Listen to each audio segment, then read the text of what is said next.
फिर से लौटूंगा महफिल में। अंदाज तो वही होगा लेकिन किरदार बदल चुका होगा। नमस्कार भाइयों। लिमिटिंग रीजन काफ़ी इंपॉर्टेंट टॉपिक है। सुशांत ये कुछ जानना चाहिए काफ़ी, इस टॉपिक में क्या समझना है। 11वीं क्लास का वैसे टॉपिक लेकिन काफ़ी इंपॉर्टेंट है। तो सबसे पहले जानते हैं कि इसमें होता क्या है। लिमिटिंग रीजन मतलब गाइस, लिमिटिंग रीजन का मतलब होता है कि ऐसा रिएक्टेंट, एक ऐसा रिएक्टेंट जो कंप्लीटली कंज्यूम हो गया हो।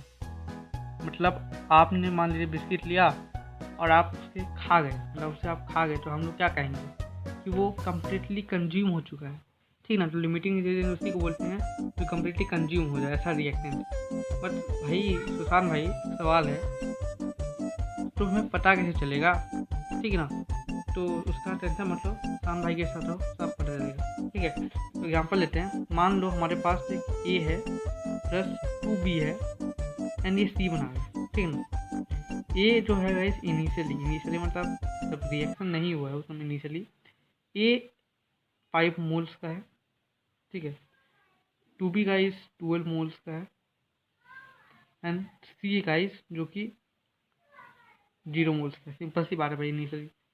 अब अगर कंडीशन यहाँ पर कंडीशन अपने पास केस फर्स्ट, अगर गाइस ये हमारा लिमिटिंग रिएजेंट है, अगर वो लिमिटिंग रिएजेंट है मतलब इसका मतलब कम्प्लीटली कंज्यूम, तो कितना सी प्रोड्यूस होगा। लॉजिक लगाओ, 5 मोल्स कंज्यूम हो गया, मतलब 5 इससे इंटू होगा तो 5, और यहाँ पर यहाँ 4c है, ठीक है ना। यहाँ 4c तो 5 हो जाएगा, कितना हो जाएगा 20 मोल्स क्या हुए फॉर्म में। जिसको समझ नहीं आया वैसे मैं अपने आप को समझा रहा हूँ, ओके।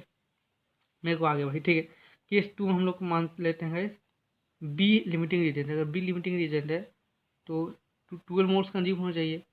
2 यहाँ पर है तो 2 को 2 से डिवाइड करो 6, और 6 4 24, मतलब कार्बन 24 मोल्स बना। तो लिमिटिंग रीजन होने का एक वो होता है ना कंडीशन, किस कंडीशन पर आप लिमिटिंग रीजन लो, जिसका कम मोल, जो कम मोल ऑफ प्रोडक्ट फॉर्म करेगा।